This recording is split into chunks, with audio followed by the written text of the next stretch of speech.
Hi, Grandma here, and I'm reading Dave at Night. And in chapter 16, Dave got the nurse got him put back together again, and his buddies all came forward and grouped around him and made him feel better. Chapter 17. When we got to our classrooms, a man and a woman were in front of the room, and Mr. Cluck wasn't there at all. The woman wore trousers. I'd never seen a woman in pants before. Now understand that this is taking place in the 1920s, okay? Who are they? I asked Mike. Oh, he's Mr. Hillinger, the art teacher. He's nice, but he's crazy. I don't know who she is. I hoped he was better than the art teacher who came around to our class at PS 42, who taught us over and over about the color wheel and showed us pictures of what famous artists painted 300 years ago.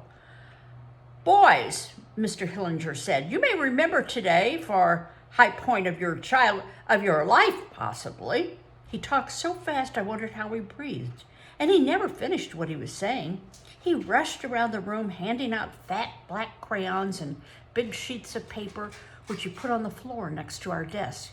Today, draw from a model. Heady experience. Draw on the floor because your desks aren't big enough.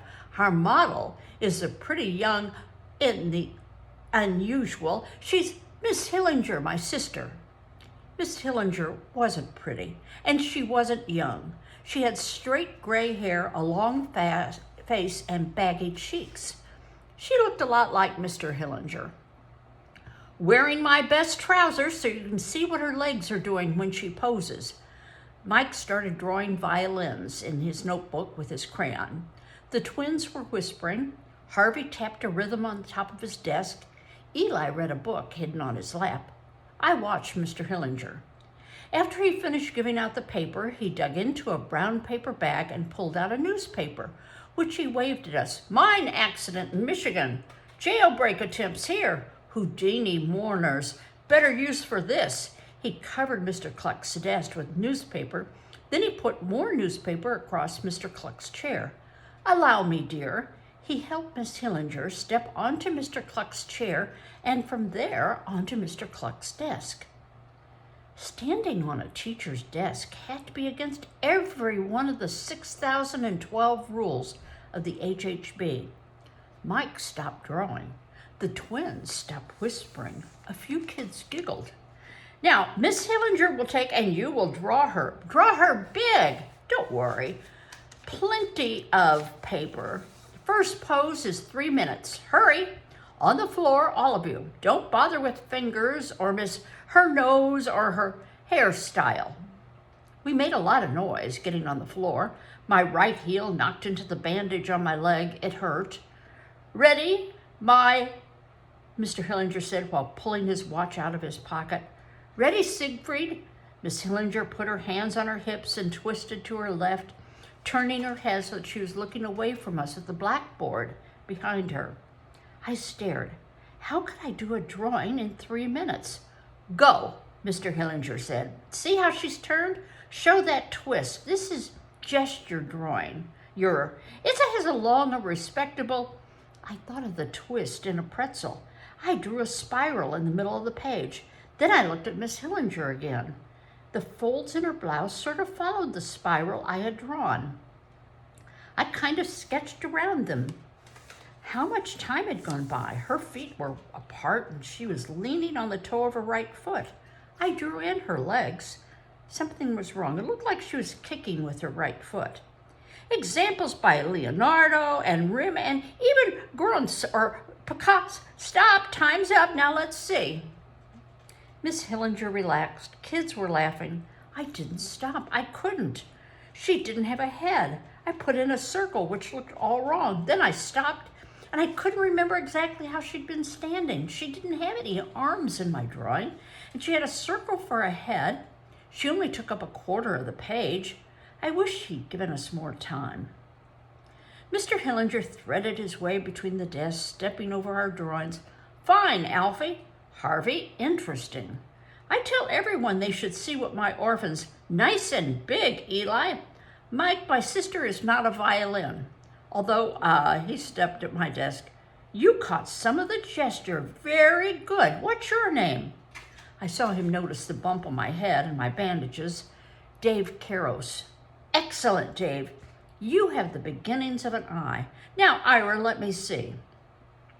He said something about lots of drawings, but he didn't say anybody else had an eye or the beginning of one.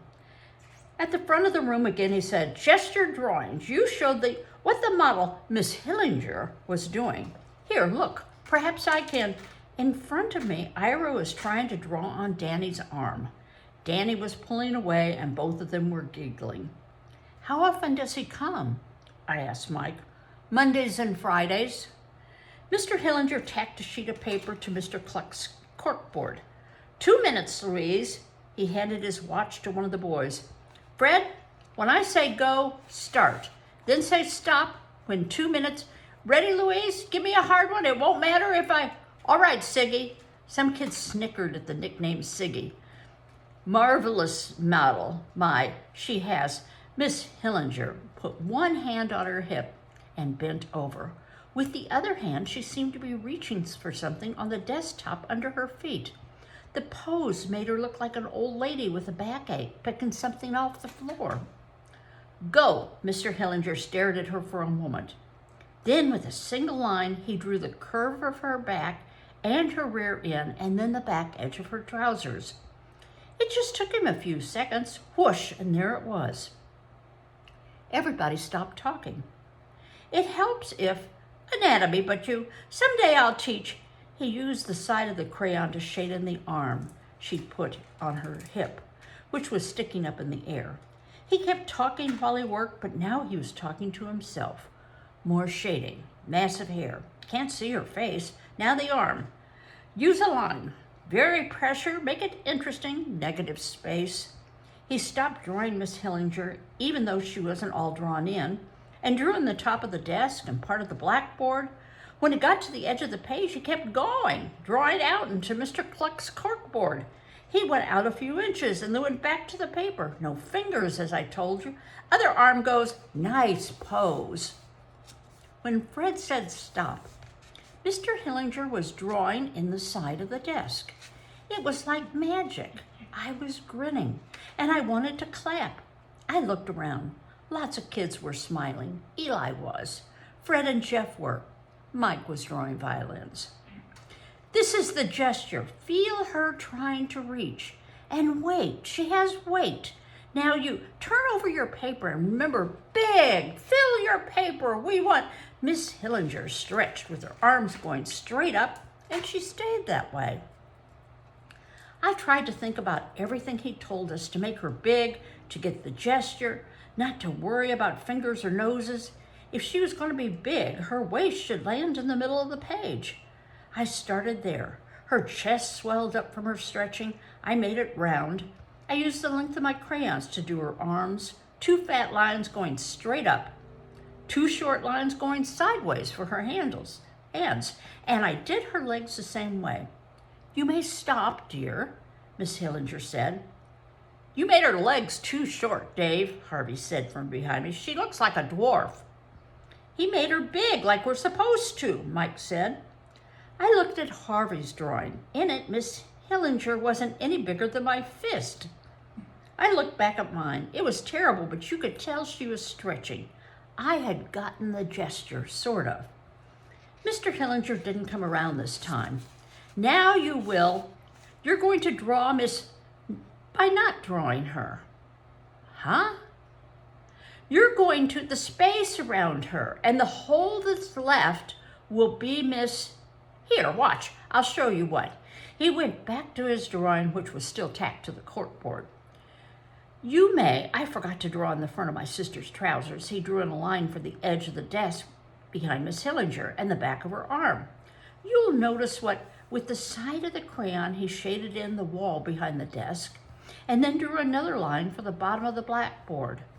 Then he shaded the blackboard darker than the wall, but he didn't shade the space where Miss Hillinger's legs and arms belonged, and they popped out, white, but solid because of the space he left for them.